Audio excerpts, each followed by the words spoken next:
কাজ করছি এবং এখান থেকে দলীয় সিদ্ধান্ত কখনো আমি জানাই না, কিন্তু যেহেতু আপনাদের প্রেস কনফারেন্স রুমে এতগুলো লোক বসবে এবং আমার সাথে একটা বড় টিম আছে, সেহেতু জায়গা হবে না বলে, এবং আজকেরটাও আমি কিন্তু প্রেসিডেন্সিয়াল ইলেকশন নিয়ে বলবো, এটা পলিটিক্যাল কর্মসূচি নয়, তাহলেও একটা দেশের বড় ব্যাপার, সেই জন্য আমি আজকে এটা একটু ইউজ করছি, পলিটিক্যাল পারপাসে নয়, বাট একটা ডেটার ইন্টারেস্ট, এটা আমি বলে রাখলাম। কারণ পরেও বলবেন না যে দুটো এক হয়ে গেছে, আমি দুটো করি না। এটা যে সিস্টেম হচ্ছে গণতন্ত্রে, আমাদের লেজিসলেচার পার্টি, এটা কিন্তু এনসিপির পার্লামেন্টারি পার্টি, এটা গণতন্ত্রের একটা অঙ্গ। আমার পার্লামেন্টে লোকসভার লিডার হচ্ছে সুদীপ বন্দ্যোপাধ্যায়, রাজ্যসভা এবং সম্মিলিত পার্লামেন্টের লিডার হচ্ছে মুকুল, ডেরেক আছে আমাদের ডেপুটি, ওদিকে আমাদের সাথে আছে পার্থ চ্যাটার্জি অ্যাসেম্বলির পার্লামেন্টারি মিনিস্টার, এবং Sobhandeb Chattopadhyay chief whip, deputy chief whip Tapas Roy, Subrata Bakshi রাজ্য তৃণমূল কংগ্রেসের সভাপতি, আর আমাদের সাথে অমিত মিশ্র আমার ফাইন্যান্স মিনিস্টার আছে, আমার সাথে আমার কলকাতা কর্পোরেশনের মেয়র, ওদের একটা পার্টি আছে লেজিসলেটিভ কাউন্সিল পার্টি, রাজ্যসভার কুণাল আছে, সিরাজ হাকিম আছে, জাভেদ আছে, অরূপ বিশ্বাস আছে, কল্যাণ ব্যানার্জি ও আমাদের পার্লামেন্টের চিফ হুইপ, এবং এদের সবাইকে নিয়ে আজকে এখানে আমাদের আসা। আমরা একটা ছোট্ট মিটিং করলাম, শুভদা এখানে নেই, তাই যাদের সামনাসামনি পেয়েছি আর কি, যদিও দল থেকে পুরোপুরি Trinamool Congress parliamentary party, legislature party সবাই মিলে সিদ্ধান্ত নেওয়ার জন্য আমাকেই অথরাইজ করা হয়েছিল দল থেকে, কিন্তু তা সত্ত্বেও আমি যারা ভোট দেয় বা ভোটের অঙ্গ, সেই পার্লামেন্টারি পার্টি, লেজিসলেচার পার্টি সবাইকে ডেকে কথা বলে এই সিদ্ধান্ত নিয়েছি। যদিও ওই সিদ্ধান্ত নিতে কেউ আমাকে বাধ্য করেনি বা কোন রকম কোন প্রেশারের কাছে মাথা নত করে যে সিদ্ধান্ত তা নয়। আমরা মনে করি গণতন্ত্রের দিক থেকে আমি বেশ কয়েকদিন ধরে লক্ষ্য করছি রাজ্য স্তরের কিছু কংগ্রেসের বন্ধুরা সিপিএম এর থেকেও ভয়ঙ্কর ভাষায় তৃণমূল কংগ্রেসকে আক্রমণ করে চলেছেন। তাদের আমি সিপিএম এর বন্ধু বলে মনে করি, তাদের আমি প্রকৃত কংগ্রেস কর্মী বলে মনে করি না। আজ নয় চিরকালই বাংলায় তাদের সাথে আঘাত বদ্ধ পরিকর। This is nothing started today, এটা ফ্রম দ্য বিগিনিং, যার জন্যই তৃণমূল কংগ্রেস আমরা তৈরি হয়েছিলাম এবং মানুষের শুভেচ্ছা আশীর্বাদে দোয়ায় তৃণমূল কংগ্রেস আমরা করছি। মনে রাখবেন, আজ পর্যন্ত জীবনে অনেক সিদ্ধান্ত অনেক সময় আমরা নিয়েছি এবং প্রত্যেকটা সিদ্ধান্ত, এটা ঠিক কখনো কেউ সিদ্ধান্ত কেউ মানতে পারে, কেউ না মানতেও পারে। সব সিদ্ধান্ত আমাদের সঠিক হয়েছে আমি নিশ্চয়ই বলবো না। কোনো সিদ্ধান্ত মানুষের পক্ষে যেতে পারে, কোনো সিদ্ধান্ত মানুষ বুঝতে পারে যে হয়তো ঠিক হয়, সেটা মানুষের বোঝার অধিকার আছে, কারণ গণতন্ত্রের তারাই সবচেয়ে বড়। এবং আজকের এই সিদ্ধান্ত আমরা বলি it is only the Trinamool Congress party, যারা without any provocation, without any appeal, without any conspiracy, without any financial deal or without any mission or vision, Trinamool কংগ্রেসই সিদ্ধান্ত নিতে পারে, কারণ আমরা এইসব দিকে খুব ট্রান্সপারেন্ট এবং স্বচ্ছ, আমাদের অ্যাকাউন্টেবিলিটি আছে। আমরা জোট রাজনীতি করি ভারতবর্ষে, জোট রাজনীতিতে আমরা আছি। তাই মনে রাখবেন যে ইস্যুগুলো আমরা ম্যানিফেস্টোতে বলেছিলাম লোকসভা ইলেকশনের আগেও, এমনকি বিধানসভা ইলেকশনের আগেও, একমাত্র সেই ইস্যুগুলো কিন্তু আমরা বিরোধিতা করি যে ইস্যুগুলো আমাদের জনগণের কাছে ভোট চাইবার আগে বলা আছে। সেই ইস্যুগুলো কি ইস্যু? জিনিসের দাম বাড়লে আমরা বলি, পেট্রোল প্রাইস বাড়লে আমরা বলি, ইন্স্যুরেন্সের প্রাইভেটাইজেশন হওয়ার কথা আসলে আমরা বলি, খুচরো বাজার যেটা রিটেল মার্কেট এফডিআই আমরা বলি। এই সমস্ত ব্যাপারগুলো আমরা বলি তার কারণ যেখানে মানুষের সম্পর্ক ওতপ্রোতভাবে যে এসিজেটের বিরুদ্ধে আমরা বলি। কেন বলি? জমি দখল করার বিরুদ্ধে আমরা বলি, কারণ এগুলো আমাদের ম্যানিফেস্টোে বলা আছে, এগুলো আমরা প্রতিবাদ করব এবং এগুলো জেনেই তো আমরা জোট রাজনীতিতে যোগদান করেছি। এগুলো ম্যানিফেস্টোে বলেই তখনই কিন্তু আমরা অ্যালায়েন্স করেছিলাম এবং আজও বিধানসভা ইলেকশনের আগেও যে কথাগুলো জোট রাজনীতিতে আমরা বলেছি সেই কথাগুলোকে নিয়েই কিন্তু আমরা সম্পূর্ণ মানুষের কাছে অঙ্গীকারবদ্ধ।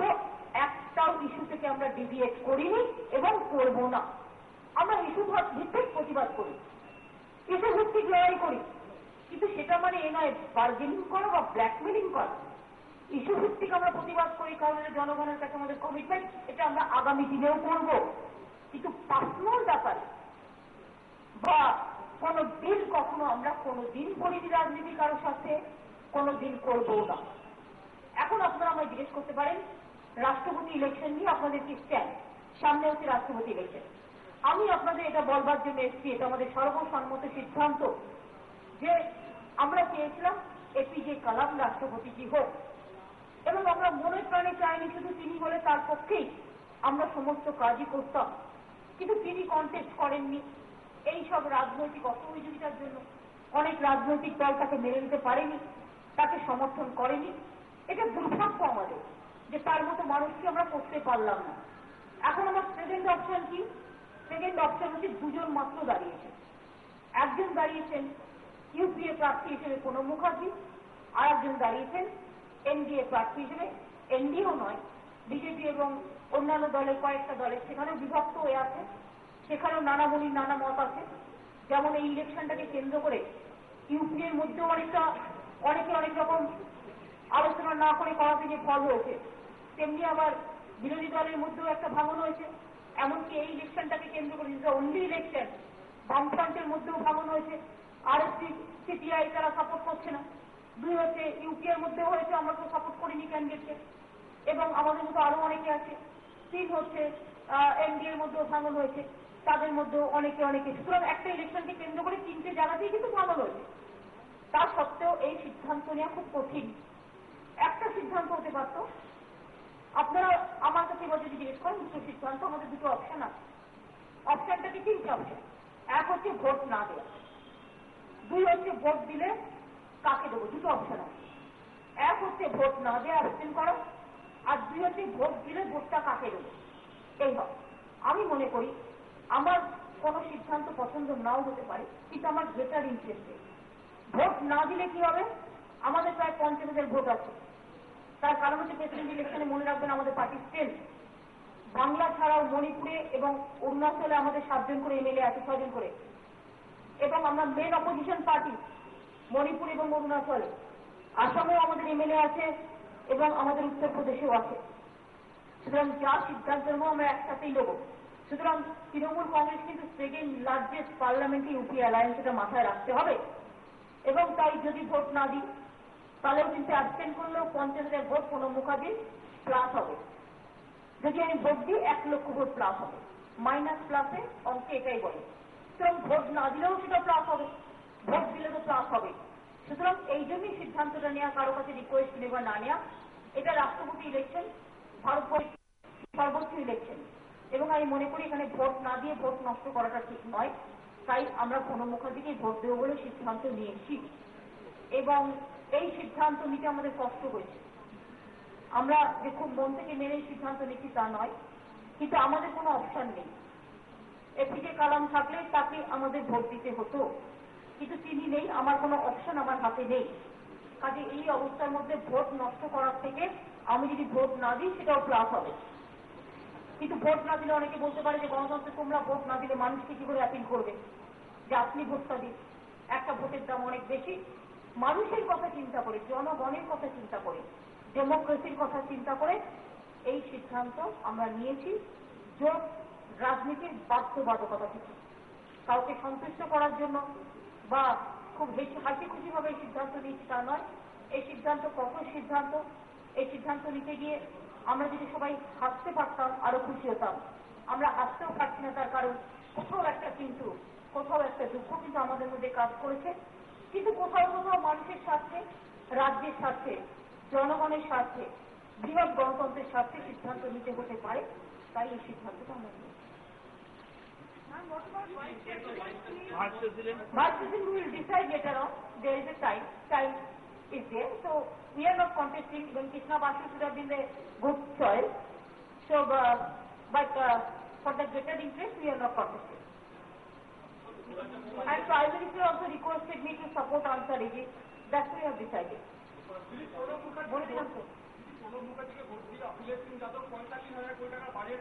আমরা কিছু চাই না, এটা আমাদের নিঃস্বার্থ। আমরা ডেডিকেটেড লোক, আমরা কিছু পাওয়ার বদলে কিছু করি না। আমরা যেটা করি, আমরা বৃহত্তর সিদ্ধান্তে নিজেদের সর্বস্ব হারিয়ে সিদ্ধান্ত নিই, এটা ত্যাগের রাজনীতি।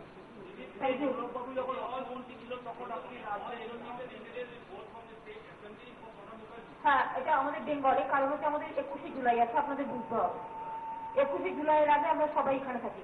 ইভেন আমার পাহাড়ি ভাই বোনেরাও ডিসাইড করেছে আমরা যা করবো তাই করবে, সেটা তারাও পক্ষ দেবে, তারা আমাদের সাথেই ভোট দেবে, তারাও চলে আসছে এবং তারা 21শে জুলাই অ্যাটেন্ডও করবে। আজকে 8 তারিখে জিটিএ শপথ হবে, আমরা ভারতবর্ষের স্বরাষ্ট্রমন্ত্রীকেও ইনভাইট করব। আমি কিছুক্ষণ আগে মাননীয় রাজ্যপালকে অনুরোধ করেছি ওই জিটিএ শপথের দিন তিনি যদি শপথ বাক্যটা পাঠ করানো দেবে।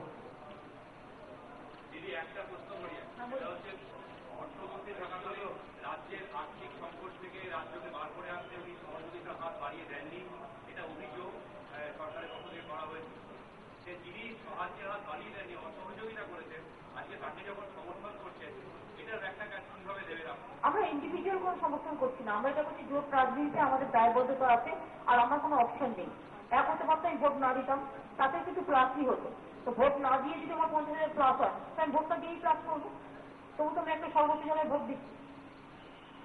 আশা করবো আগামী দিন উনি ভারতবর্ষের গণতন্ত্রটাকে মর্যাদা দিয়ে, আমি নিশ্চয়ই তার দীর্ঘ জীবন কামনা করি, সুস্বাস্থ্য কামনা করি।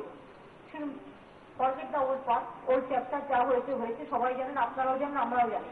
কিন্তু আমি কিন্তু নিজে ব্যক্তিগতভাবে কোনোদিন কাউকে অভিযোগ করিনি, বা ব্যক্তিগতভাবে আমি কোনোদিন কাউকে আক্রমণ করি না।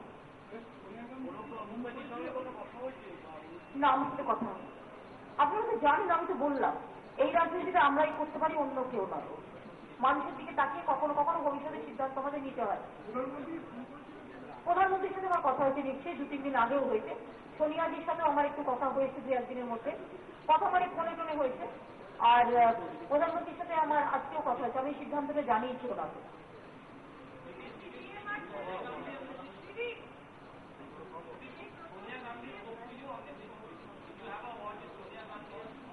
না না, এইটা নিয়ে আমার সাথে কথা হয়নি, বাট আই ইনফর্ম দেন। প্রধানমন্ত্রী আমাকে এই কথা একটু আগেও বলেছিলেন, বাট উনি জানতেন আমার মাইক। হ্যাঁ, না আমার মনে হয় না, কারণ সিপিএম আর কংগ্রেসকে নিয়ে উনি মিটিং করেছেন, তারা সব সোনার বোতামটা দিয়েছেন, তাদের হাতে সোনার হরিণ চাই হতে পারে, আমাদের সেটা না, আমাদের কিন্তু বলতে হয় না, এটা আমাদের সিদ্ধান্ত। তার কারণ হচ্ছে যতক্ষণ পর্যন্ত পারবো জোট রাজনীতিতে মানুষের কথা তুলেই থাকবার চেষ্টা করবো। যদি আমি তো আগেও বলেছি আমি গভর্নমেন্ট টপল করার পক্ষ নেই, বা যদি কেউ মনে করে যে আমাদের থাকার প্রয়োজনে, সেটা আমি আগেই বলে এসেছিলাম। It is not that I am saying today. আর সিপিএম এর সাথে আমাদের তফাৎ হচ্ছে, সিপিএম হচ্ছে ভীষণ স্বার্থপর রাজনৈতিক দল, ওদের কোনো ইডিওলজি নেই, ওরা যখন যেমন তখন তেমন করে, যেমন অন্যান্যরাও করে, সুতরাং ওদের কোনো ইডিওলজি নেই। কিন্তু আমাদের একটা ইডিওলজি আছে, আমরা এই জোটের সাথে এখনো আসছি, কিন্তু তাদের জনগণ বিরোধী সিদ্ধান্ত আমি সাপোর্ট করি না। পেট্রোলিয়াম প্রাইস বাড়ানো সাপোর্ট করি না, রিটেল মার্কেটের ব্যাপারে সাপোর্ট করি না, ইন্স্যুরেন্স প্রাইভেটাইজেশনের সাপোর্ট করি না, সারের কন্ট্রোল করে দেওয়া আমি সাপোর্ট করি না, সারের দাম বাড়ানো, এরকম কয়েকটা ইস্যু আছে, জিনিসপত্রের দাম বাড়ানো, এটা আমরা সাপোর্ট করি না। কিন্তু যেহেতু আমাদের একটা আছে বাইরে রাজনীতিতে, আমরা তো একক রাজনৈতিক দল নয় যে সংখ্যাগরিষ্ঠতা আছে, এখানে আমাদের একক রাজনৈতিক দল হিসেবে পশ্চিমবাংলায় সংখ্যাগরিষ্ঠতা আছে, কিন্তু একক রাজনৈতিক দল হিসেবে সংখ্যাগরিষ্ঠতা নেই। কিন্তু সেখানে আমরা চাই কনসালটেশন হোক, কাউন্সিলিং হোক, একটা কোঅর্ডিনেশন থাকুক, সেখানে কিন্তু নেই। আর মনে রাখবেন, সিপিএম কংগ্রেস, রাজ্য কংগ্রেস চিরকালই একসাথে আছে, ইট ইজ নাথিং দিয়ে দেওয়ার নেই, আর ওদের সাথে আমাদের তুলনা করবেন না। তারপরে ওরা কিছু পাওয়ার বিনিময় করে, আর আমরা নিঃস্বার্থভাবে নিজেদের ত্যাগ করে দেওয়ার বিনিময় করি, দেশের স্বার্থটা আমাদের কাছে বড়। সিপিএম নেতৃত্বই বলছে যে রাষ্ট্রপতি নির্বাচনকে কেন্দ্র করে তৃণমূল এবং কংগ্রেসের দ্বন্দ্বকে আমরা কাজে লাগাতে চাই। সেই কাজে লাগানো, দেখুন সিপিএম তো চাইবে, সিপিএমকে তো আমি এই ব্যাপারে কেন দোষ দেবো বলি, সিপিএম কংগ্রেস তাদের রাজনীতিতে যারা চিরকালই বড় বড় একসাথে আছে, এটা তাদের অভিমত হতে পারে। আমরা কি করবো না করবো আমাদের দলের সিদ্ধান্ত, আর আমি মানুষকে অলওয়েজ প্রাধান্য দিই। আমি বিশ্বাস করি যে অ্যাটলিস্ট উনি বাংলার মানুষ, সুযোগটা পেলাম, কাজে লাগালাম। আপনি যা করলেন এটা জোট রাজনীতিতে একটা উদাহরণ হিসেবে থাকবে। এখন কি আপনি আশা করেন যে কেন্দ্র ওই জোট রাজনীতির বাধ্যবাধকতা মেনে রাজ্যের দাবি দাবাগুলোর দিকে তাকান? আমি প্রথমে বলি, আপনার উক্তিটাই প্রথম আমি শুনলাম, আমার ভালো লেগেছে, কারণ সবসময় একটা নেগেটিভ পাবলিসিটি প্রেস করে আমাদের বিরুদ্ধে, কেউ কেউ কেন করে আমি জানি না, বিশেষ করে ন্যাশনাল চ্যানেলগুলো তো ভীষণভাবে করে। তার কারণ এটা ঠিক, হয়তো ওখানে আমরা জিতে বসে থাকতে পারি না, আমরা এখানে থাকি, ওখানে বসে বসে অনেকেই একটা ওপিনিয়ন দিয়ে করে, আসলটা দেয়। আমরা মনে করি আমরা যেটা করেছি এটা আমাদের দায়বদ্ধতা, আমাদের রাজনীতির দায়বদ্ধতা নয়, এটা মানুষের কাছে দায়বদ্ধতা, ভারতবর্ষের সংবিধানের কাছে দায়বদ্ধতা, ভারতবর্ষের গণতন্ত্রের মন্দির মসজিদ গুরুদ্বারা গির্জার কাছে দায়বদ্ধতা। এবং আমার অপশন যখন হাতে নেই, this is the only option where we can apply our voting mechanism, voting machinery. Is there any other question? কোনো আশা ছাড়াই বললাম তো, আপনারা তো জানেন আমার সাথে কথাই হয়, আমি চিনি না, জানি না, কথাই 8 মাস আজকে না, প্রফেসরের কথা নিয়ে 8 মাস উনি যখন ফাইন্যান্স মিনিস্টার ছিলেন, হঠাৎ করে আমি জানি না, প্রায় 8 মাসের মতো আমার সাথে কোনো কথাই নেই। তবে হ্যাঁ, আপনার যদি আমার এখন প্রধানমন্ত্রী প্রায় আমার ফোন করেন, তার সাথে আমার যোগাযোগ আছে, সোনিয়াজির সাথেও যোগাযোগ আছে, কিন্তু ওর সাথে কথা নেই। তুমি নামের পটেলের সাথে 2-3 কথা হয়েছে 3-4 দিন আগে, কিন্তু ওনার সাথে আমার যোগাযোগ নেই। কেন নেই, কারণটা কি সেটা আমি জানি না, আমার সাথে কারণ ঝগড়া কিন্তু আমার হয়নি। এবং মনে রাখবেন, প্রণবদা যখন একা ছিল নিঃসঙ্গ, আপনারা জিজ্ঞেস করলেন বলে আমি বলছি, যখন উনি কংগ্রেসে ছিলেন না, নেহরু ওই রাষ্ট্রীয় সমাজবাদী পার্টি করার পরেও তারপরে ছেড়ে দিয়ে যখন ওই নেহেরু ভবনের দায়িত্ব নিল, তখন কিন্তু কেউ থাকতো না, আমি একা গিয়ে বসে থাকতাম। আর রাজীবজি যখন এখানে এলেন 1983 সালে, যখন ইন্দিরা গান্ধী তখন বেঁচে ছিলেন, তখন আমরা খুব ছোট, ওই যখন কনফারেন্স হয়েছিল এআইসিসির এখানে, তখন নিজাম প্যালেসে উনি থাকতেন, ওনার দেখভালের দায়িত্বটা আমার উপর ছিল। তখন আমি কিন্তু প্রণবদাকে এখানে কথা বলিয়ে, তারপরে ত্রিপুরায় নিয়ে গিয়ে কথা বলিয়ে কংগ্রেসের ফেরার ব্যবস্থা করেছিলাম। আর এবারেও জেনে রাখবেন, প্রণবদা অর্থমন্ত্রী হয়েছিলেন, আমরা খুশি, কিন্তু আমরা ওই একটা ফার্স্ট পলিটিক্যাল পার্টি যে 2009 ইলেকশনের পরে আমাদের কেউ কিন্তু বলেনি, আমরা নিজেরাই চিঠিটা যে আমরা গভর্নমেন্টকে সাপোর্ট দেবো বলে, যেহেতু আমাদের কমিটমেন্ট ছিল বিফোর ইলেকশন, আমরা চিঠিটা কিন্তু প্রণব মুখার্জির হাতে গিয়ে দিয়েছিলাম, তাতে ওনার ভবিষ্যৎটা উজ্জ্বল হয়েছিল, তো আমরা খুশি। আমি কিন্তু চিরদিনই, ইভেন আমি আমাদের এখানে দায়িত্ব পাওয়ার পরেও আমি 15 থেকে 20 বার ওনার সাথে মিট করেছি, আপনারা নিজেরা সাক্ষী আছেন। এমনকি ওনার সাধারণ এভিনিউ বাড়িতেও আমি আর অমিত মিত্র মিলে আমরা 4-5 বার মিট করেছি। আমি দিল্লিতে গিয়ে ওনার বাড়িতে, ওনার অফিসে অনেকবার মিট করেছি। হ্যাঁ, আমি একবার ওনাকে বলেছিলাম যে আজকে মহাকরণে আসতে, বাট সময় পাননি হয়তো, কোনো একদিন নিশ্চয়ই আসবেন রাষ্ট্রপতি হয়ে, এটুকু আমি আশা করি।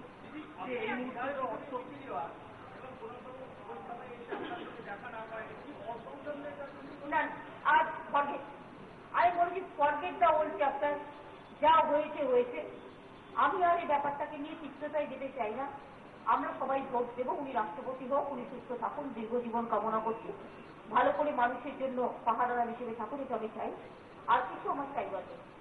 এই মুহূর্তে প্রধানমন্ত্রী যিনি অর্থমন্ত্রক দেখছেন জন্মবন্ধু চলে যাওয়ার পর, তাহলে কি মনে হয় আজকের জন্য? দেখুন, প্রধানমন্ত্রীজি নিজে একজন অর্থনীতিবিদ হিসেবে খ্যাত, উনি ইকোনমিক্সটা বোঝেন, সবাই বলেন, ভালো বোঝেন। আমাদের এটা তো বিশ্বাস আছে যে উনি এমনি মানুষ হিসেবে খুব সৎ, উনি ইকোনমিক্সটা বোঝেন, দেশের ভালো হবে আমরা নিশ্চয়ই চাইবো। এখন আমাদের কাছে ঠিকই আছে, এখন আমাদের দেখার কিভাবে কি হয়।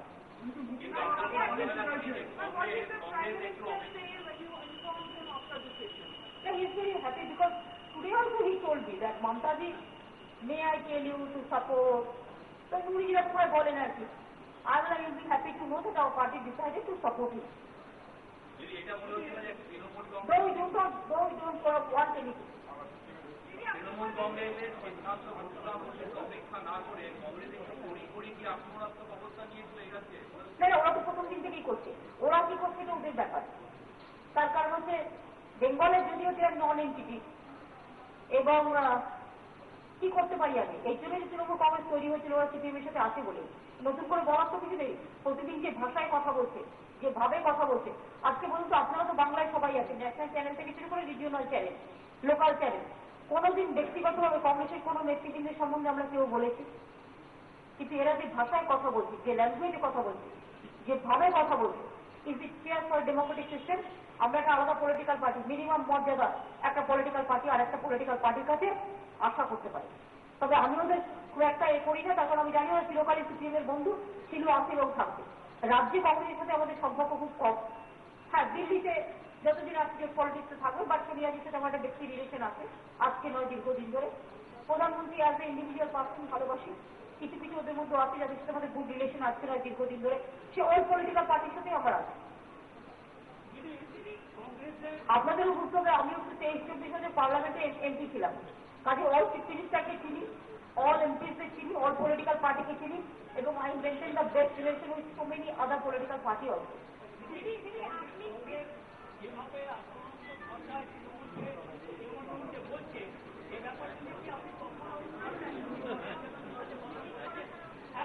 কেন আপনাদের মাধ্যমে বলি, এটাই তো ভালো ব্যাপার। কোনোদিনও বলিনি, আজকে আপনারা জিজ্ঞেস করলেন একটু বললাম, 1 মাসের কথা একদিনে বললাম, আর বেশি বলতে চাই না। হ্যাঁ,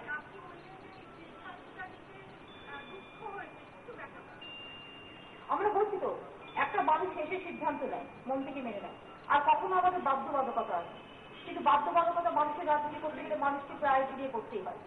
এটা একটা গ্রেটার ইন্টারেস্টের কাছে সামাজিক রাজনৈতিক দায়বদ্ধতা বলতে পারেন, গণতন্ত্রের কাছে দায়বদ্ধতা বলতে পারেন। তাই দেখুন, আমি সবই বলছি, কিন্তু আমার মনে যে আনন্দটা হতে পারতো সেটা হয়তো নেই। আগামী দিন হলে খুশি হবে। ঠিক আছে।